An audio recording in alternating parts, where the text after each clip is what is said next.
Conheça o Cotai Project. O Cotai Project pretende desenvolver um ecossistema financeiro global que dará 100% de anonimato, liberdade geográfica e financeira para todos os usuários de criptomoedas do mundo. O ecossistema consiste em uma corretora de criptomoedas, um banco digital internacional e um gateway de pagamento em cripto. Tudo isso dentro da Cotai Wallet. Não perca essa oportunidade e acesse o nosso site. Link na descrição do vídeo. Falando a respeito dessa questão do Alexandre de Moraes. Primeiro, a lei Magnitsky foi aplicada a ele, né? Pode ser estendida, de repente, a mais membros aí do STF, né? Do colegiado. Só para ficar claro aí, o texto está dizendo que, de repente, o Alexandre de Moraes estaria isolado. De que aquela ideia de que o colegiado, de que toda a decisão era referendada por todos os ministros, não está sendo agora, principalmente nessa reta final, já uma questão unânime, né? É basicamente isso que o texto aponta. Coloca aí pra gente ter a matéria aí na íntegra. Tá bom. Oi. Prisão do Bolsonaro irrita ministros do STF, isola Moraes e deve ser reconsiderada. Desce mais um pouquinho aí.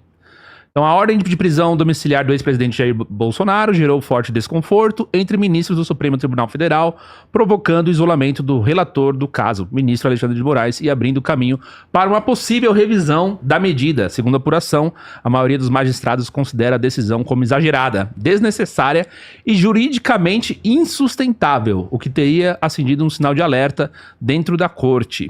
O descontentamento generalizado entre os colegas de tribunal teria colocado Moraes em uma posição desconfortável e solitário. Enfim, Segré.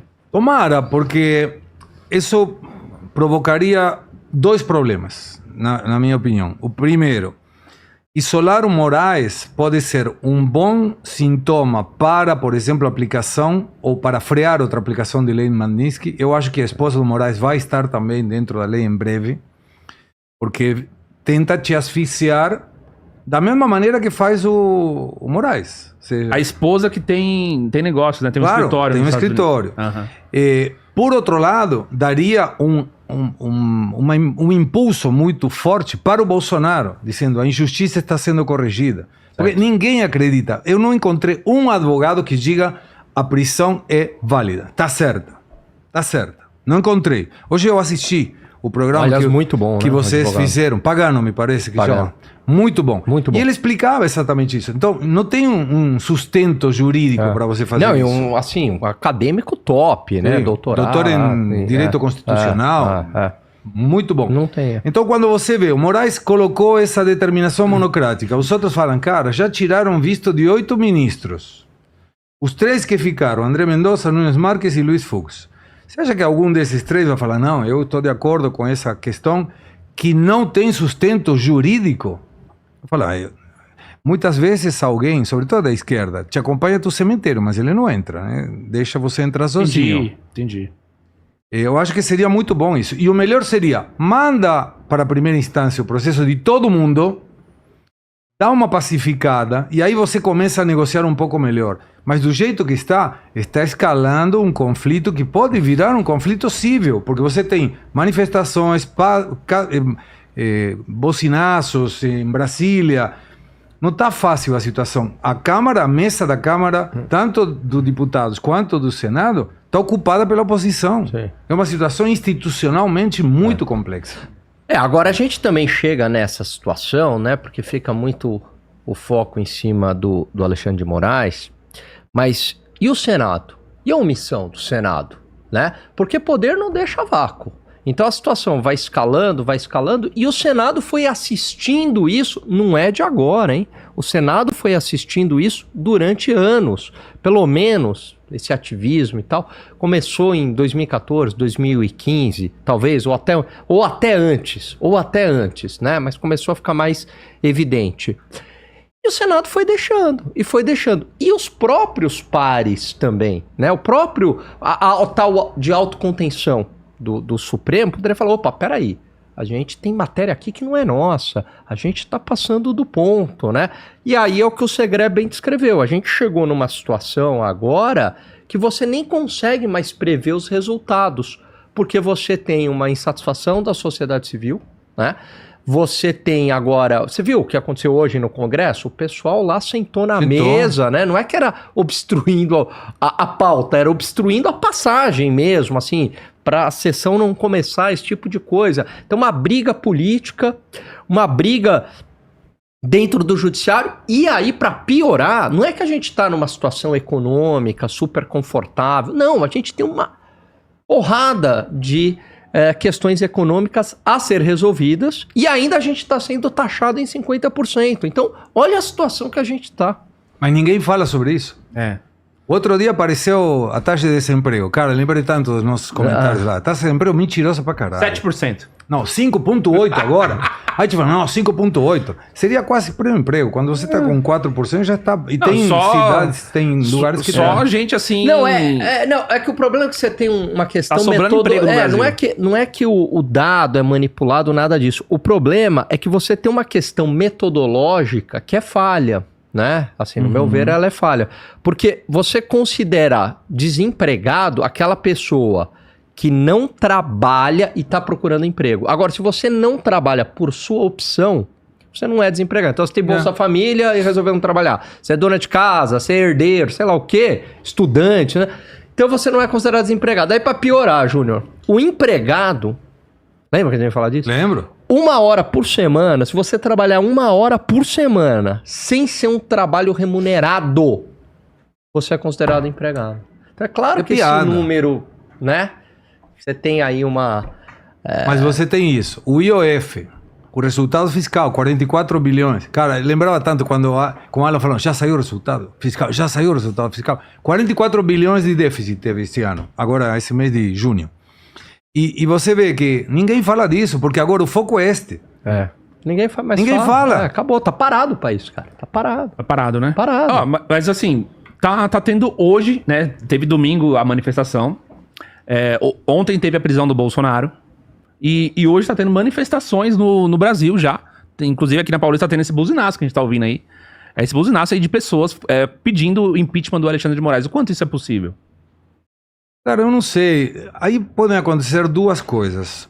Ou vai encrespando e cada vez o pessoal participa mais, ou vai cansando e o pessoal cada vez participa menos. Mas tem alguns setores da economia que não entraram na briga. Caminhoneiros, por exemplo. Eu lembro de 2016, quando teve uma briga feia, parou o país pelos caminhoneiros.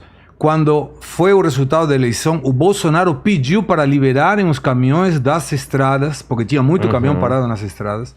Então, se você tiver um sindicato, agrupação, o que for de caminhoneiros, e eles estiverem organizados, você consegue parar o país, o que não é bom. Não é bom. Não me parece que seja o resultado. Sim. Mas chega uma hora que você...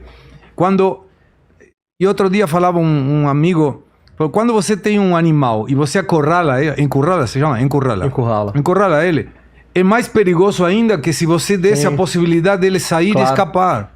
O Arte da Guerra fala uma coisa que é isso aí, Segré.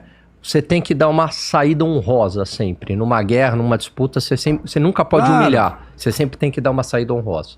Mas o Moraes não tá... Não, sim, se a pessoa está acuada, ela vai pro confronto. Caramba. Ó, tem um texto aqui que eu queria que vocês comentassem, já que vocês estão falando de sanções contra o Brasil. Vamos lá. Estados Unidos anunciam retaliações contra o STF. Isso de hoje, tá? De agora há pouco. Vamos lá. O ministro Moraes, agora um violador dos direitos humanos sancionado pelos Estados Unidos, continua usando as instituições do Brasil para silenciar a oposição e ameaçar a democracia. Impor ainda mais restrições à capacidade de Jair Bolsonaro de se defender publicamente. Não é um serviço público. Deixem Bolsonaro falar. Os Estados Unidos condenam a ordem de Moraes que impõe prisão domiciliar a Bolsonaro, responsabilizando todos que colaborarem com essa conduta sancionada. Então, aí que está. Quando responsabiliza todos os que estão involucrados, eu quero ver que ministro vai falar, eu apoio Moraes. Pá, coloco a minha caneta e assino aí. Não é fácil, cara. Você está encrencando com um país que é a maior democracia do mundo. Mas, e juridicamente, o que pode se fazer? Por exemplo, estão dizendo que a decisão pode ser revista. Desde quando eu ouço o assunto envolvendo Alexandre de Moraes, eu nunca vi ele recuar em nada. Ao contrário. Exatamente. Não recuou sobre a questão do TSE, sobre a urna eletrônica, sobre o voto impresso, a opinião dele, e nada mudou em nenhum momento. Muito menos a respeito do processo aí contra a questão do 8 de janeiro, Bolsonaro, anistia. Ele nunca mudou a opinião dele. Seria a primeira vez aí que a gente ia ter uma decisão revista pelo STF? Eu acho improvável, para falar a verdade. Eu não sei qual que é a opinião do Eu não acho que ele vai, eu não acho que ele vai recuar, mas quem pode fazer ele recuar, não recuando, sino contrapondo, são os outros ministros. Que é a saída honrosa. Ele se mantém na sua posição e outros ministros dizem, não, peraí, isso aqui não tá desse jeito, não. Leva para o plenário. Aí dá um 6-5 lá no plenário, por exemplo. 6 pela absolvição, 5 pela condenação. Pode ser, né? Alguma coisa assim. Porque às vezes a gente fala, mas é impossível e tal. Quem imaginou que a Lava Jato, se falasse lá atrás, chegasse em 2015, 2016, você falasse assim, ó, um dia, olha só o discurso, um dia a Lava Jato vai ser anulada, completamente anulada, vai todo mundo ser solto, o presidente Lula vai voltar para a presidência, ele vai voltar lá, certo? Você saia direto pro hospício. Falei, o doidinho aí, ó, tadinho. Bota ele pro... verdade. Vai pro hospício aí, o doidinho. Se você fizesse um discurso desse na época, você tá maluco, cara. Como assim? Né? Lembra, o PT tá enterrado, o Lula não volta mais, tá todo mundo preso, não sei o que, não sei o que lá. E de repente os ventos mudaram completamente. Não vamos entrar aqui no mérito e tal, mas os ventos mudaram completamente. Né? E ainda mais, você falasse assim, não, o Moro ia largar a carreira, certo? Da magistratura, seria ministro da Justiça, depois ele iria para o Senado e quase perdeu o mandato. Se você falasse isso, não, filme distópico, entendeu? Então essas coisas a gente não consegue prever, mas é um cenário possível. Mas hoje uma saída que me parece viável seria pautar essa anistia geral e restrita, porque vai incluir os ministros do Suprema Corte. É verdade. Se é geral e restrita. Então, me parece uma maneira de dizer, ok, vamos aprovar isso. E se não coloca, o que falava o outro dia Nicolas Ferreira, coloca na pauta do Congresso e deixa a votação aberta. Se for colocada a anistia e dentro do Congresso a anistia for derrubada, foi colocada na pauta, ok. É o Congresso. O representante do povo, o representante do Estado não aprovou. Essa é outra saída. E aí tudo bem, mas você colocou na pauta. Parece que vai entrar. E quando te ouvi agora, Alan, fiquei pensando numa coisa. Você tem Hugo Mota, processos no STF. Alcolumbre, processos no STF. Será que não foi todo feito de propósito? Para se coloca esses dois caras aí, que a gente tem aqui umas pastinhas familiares que podemos trazer a qualquer momento. Mas que tipo de processo? Tem processo de investigação, corrupção do pai, sei lá. O Mota tem desde 2015. Tá parado aí, tá guardado. Você tem um problema assim, porque muitos parlamentares não querem comprar briga, né? Hoje, os ministros do Supremo são as pessoas mais poderosas do país, né? Porque no final das contas tem o poder de polícia na mão, né? Polícia Federal lá, cumpre ordens, enfim. Então você tem o poder de polícia, de investigação, de polícia, enfim. Então você não quer comprar uma briga, tem a questão das emendas, que muitos falam, não, se eu tiver o meu aqui, meu amigo, eu não quero briga com ninguém, eu quero a minha reeleição, e tá tudo certo. E muitos que, inclusive, antes de entrarem no Congresso, não, eu tenho um projeto idealista, vou mudar o país, chega lá, né? No primeiro dinheiro ali já... E dinheiro legal, hein? Emenda, não tô falando de dinheiro de corrupção. A pessoa muda. Então você tem esse problema, né? Você tem que mudar esse dispositivo de que apenas o presidente da Câmara, no caso do presidente da República e no caso para ministro do STF, o presidente do Senado, podem colocar em votação, impeachment e tal. Porque se a maioria... Vamos imaginar se 80 senadores quiserem, né? E apenas um não quer... prevalece a vontade de um, que é o presidente. Sim, mas se eles lerem a pauta do dia anterior, colocando para o dia seguinte, ele tem a obrigação de pautar esse assunto.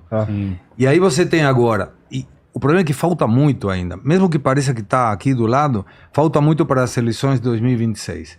Porque aí você vai ter aquele político que sabe que votou contra tudo que a sua base eleitoral queria, não vai ser reeleito, então que vai tentar pegar tudo que puder de poder e dinheiro para sair da vida política. Aconteceu muitas vezes.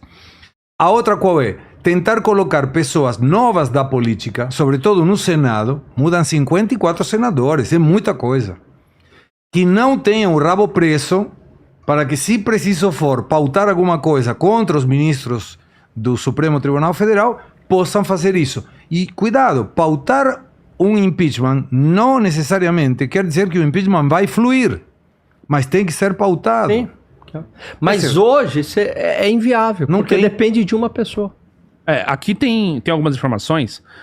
38 senadores são a favor do impeachment de Alexandre de Moraes. Já são 39, me passaram Já agora são que já 39. assinou. Mas você Tem vê... tem uns que não se manifestaram ainda. Não, mas vou te dar um exemplo. Eu não sei se tenho aqui. Mas aí, se não tiver o presidente do Senado, nada Não avança. adianta. Mas olha que Mas curioso. assim, você conseguir 2, 3 ali, você converter 2, 3 não é difícil.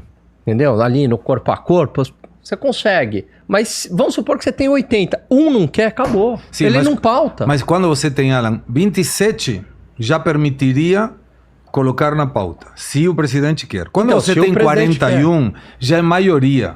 Aí já é outra coisa, muda o jogo. Até porque Mas mesmo assim ele consegue segurar. Não, consegue segurar, mas não sei se consegue segurar tanto assim, porque você tem a outra questão. Vou dar um exemplo. Fica ali escancarado. Mas nome e sobrenome. Vou dar má nome vontade. e sobrenome. Tá. Hoje aparece, me manda um vídeo, um senador, me manda um vídeo dizendo, olha isso aqui, Ciro Nogueira teve o pedido para visitar o Bolsonaro.